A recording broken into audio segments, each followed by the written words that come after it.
Welcome to the show, the one and only Daniel Kanayo Daniel, popularly known as Daniel K. Daniel. KDK is in the building. You have changed it No, okay. So that did not sound like KDK. It's like KDK. No. No, it's let's stick with DKD. How you doing, man? How you doing? What's good? Hi.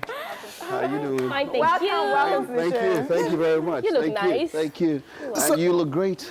Thank you. You all look great. Yeah, thank you so much. Now let's start from like you being a dad. Yeah. Give birth. Congratulations. Yes. We should say Yeah, congratulations. Your birthday definitely. I'm too. getting there.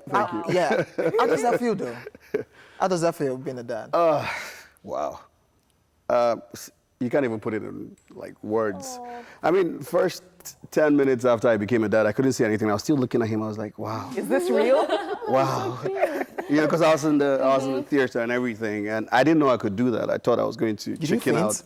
No, surprisingly. Wow. You didn't get emotional. I did, of course, you would. I was holding her hand the whole time, and I was like, wow, I can't believe I'm here. I'm really here. And then, when he finally came out and we heard him cry, I was like, Okay. you fall in love all over again. I think that's the only way to say it. I was just looking at him, I was like, you mean this dude is, Mine. like, I'm responsible for a life, you get to shape someone's life, career, it's, I don't know, it's Congratulations it's a on big that. deal. Thank you very much. Let me now take you back, some years when you started off the acting. I know that you were a model, and then you started off acting, and then you took a year break, then you came back to act, and you just had back-to-back roles. Like, how did that even work out for you? Did you ever see yourself acting? At the very beginning, no. No, because when I was younger, my dad used to let Nollywood folk in our house. They used to let them use our house in Port Harcourt and Enugu to film. So Okay. I was like, nah, these people, they're too noisy. They're all over the place. They put the fingers on the walls and everything. I come up from school, I want to play video games or watch cartoons, and they're in the living room. I'm like, why? So I never saw myself going down there. I wanted to be an engineer, an aeronautic, engineer or a pilot. We heard But that before. yes, it's, but life happens to us all.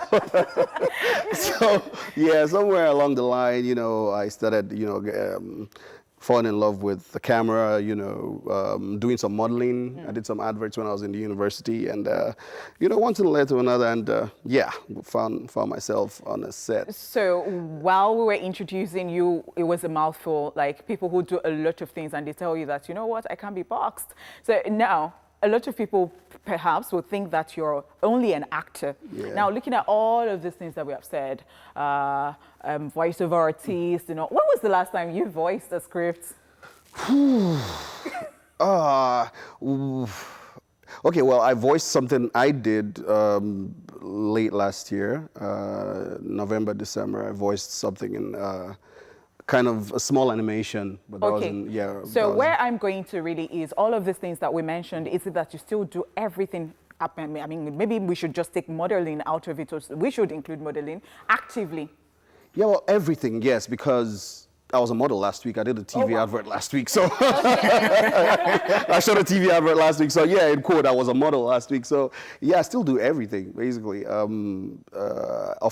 My one true love now is acting. I love to the world of make believe, impacting lives through make believe, and but you can't say I'm boxed in there because, like I said, I still do the modeling. I still do some acting. I do voiceover. How easy is it? It's not easy. It's not easy because, like I said, you always have to become someone else every time you act. Unless you're not doing it right. Like every time you take on a role, you're becoming someone else for that whole period. You're probably becoming a junkie or, I've played a pilot before. I always wanted to be a pilot. So I played it. So it's never easy to get in there and get out of it. But I totally enjoy what I do. Yeah. Let's talk about the entertainment industry. I mean, like, I was recently having a conversation with someone, and he was talking about, he's also in the entertainment industry, how he cannot make 100 million naira from what he does. Now, how do you see the entertainment industry? Do you feel like it is an industry where you can actually hit it and hit it big? You can make it, what, 100 million naira? Is that what he said? Yes, he was just giving an example. Should I call some names? You know, Oh, wow. Really? People that make 100 million? Yeah, let's see. I want to know. Genevieve made 100 million recently, didn't she? Ooh. Well, actually, she made 3 billion or so, $3 million. That's about. From the movie. Yeah, so I mean, you have to think big, you know. If actors make a lot of money, producers make a whole lot of money.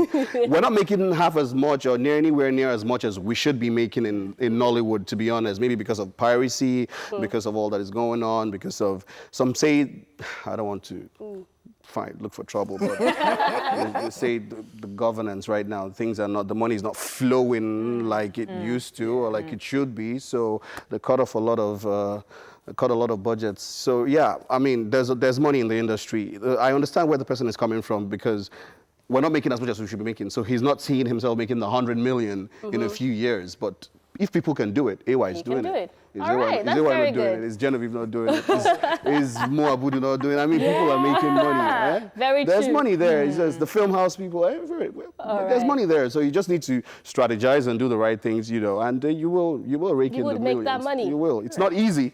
It's not, but people are making it, so it's not impossible. All right, guys, we have to check out some of our guesswork right now, and we'll be right back. When did it start? Joy, when did this nonsense start? When did you start telling me when to go out or when to come back? When did this rubbish start? Oh, I see. Because I've been so mild, I've opened myself so much to you that you think you can run me anyhow you like. Anyhow you like. Is that what you're saying? No, listen to me. Fred was right. Give a woman a mile, she takes 100. But listen to me. I'll go out anytime I like, come back anytime I like. If necessary, spend the night out. You go do your quest. Okay? So that's what you're saying to me, Frank? Frank! Where do you think you're going? Frank!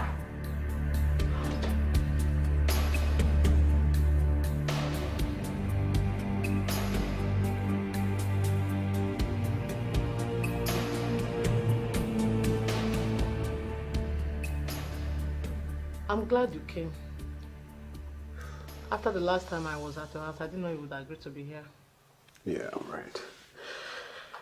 Well, I came because someone wouldn't stop being an awful pain in my neck. Yeah. Shit. Anyways, my story is simple. I gave my entire life to my job, and then they laid me off unlawfully with nothing to live for. You have a whole lot to live for. Your father, family, and friends. Speaking of family, my father most especially. He is the cause of all this. And that's why he's paying for it. How? How? Because he insisted that I study accountancy. I didn't want to study accountancy, but I had to study accountancy because of his insistence. So... So, your benefactor's request to bring you here. We didn't quite bargain for the company of a baby mama and a child. Me say no say aproko go full year. We no go mind our business. I been not say easy to born. Easy to carry pikin for 9 months. Make anybody not touch my pikin anyhow. Let me. If anybody do anyhow, he go see anyhow. I been na una say na honorary house. Honorary house no my fiancé no go fit bear. Carry your pikin. Now come on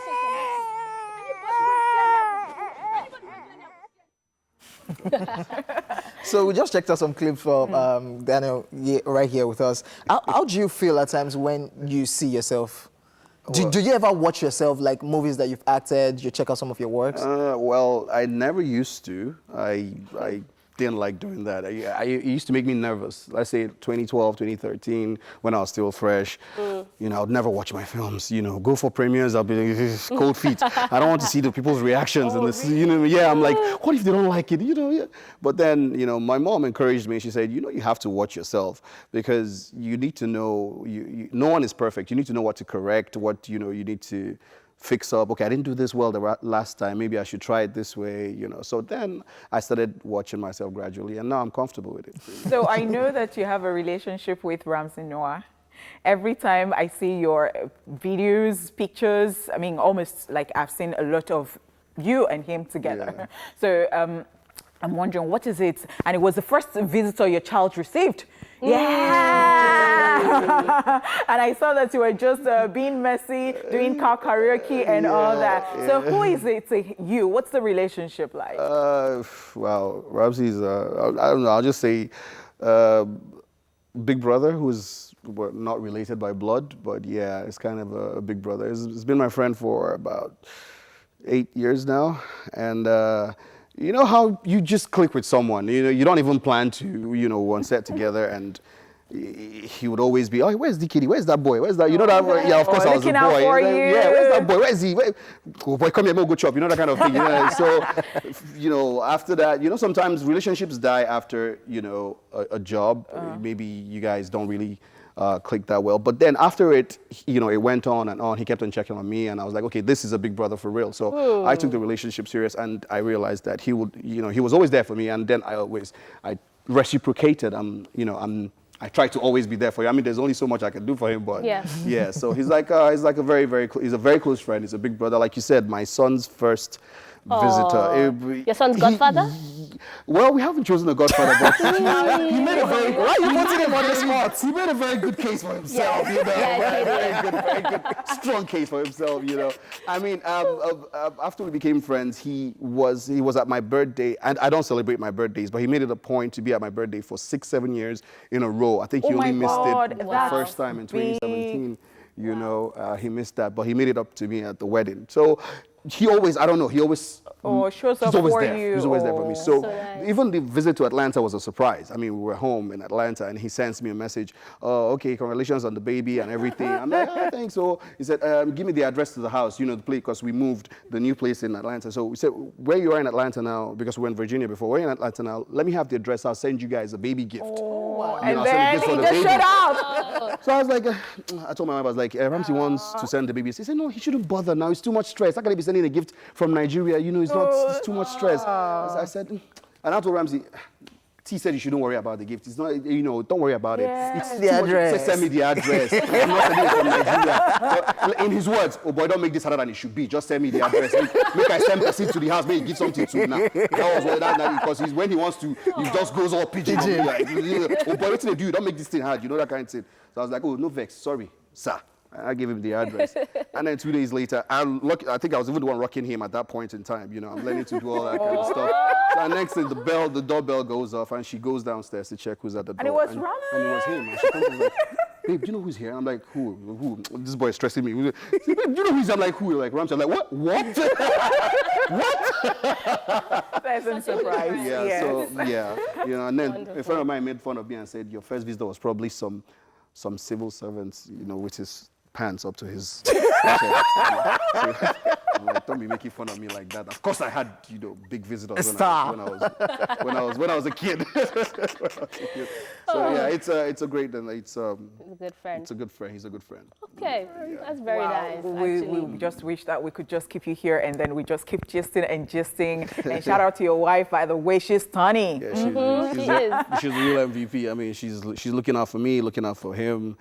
Yeah, she's got my back. Thank you so much for coming on the show. Yeah, thank you very much for having me. KDK. Daniel KD. It's 2 Ds and 1 K. Okay. Daniel. Like, what happened there? DKD. Can you please? DKD. Oh my God, it was. DKD. KDK. Oh, okay. Sorry. Daniel. Let you know get you guys. All right, now. Thank you. So we'll be back for the final leg of the show. My favorites, movies, other movies. Guys, you have to stay here for this.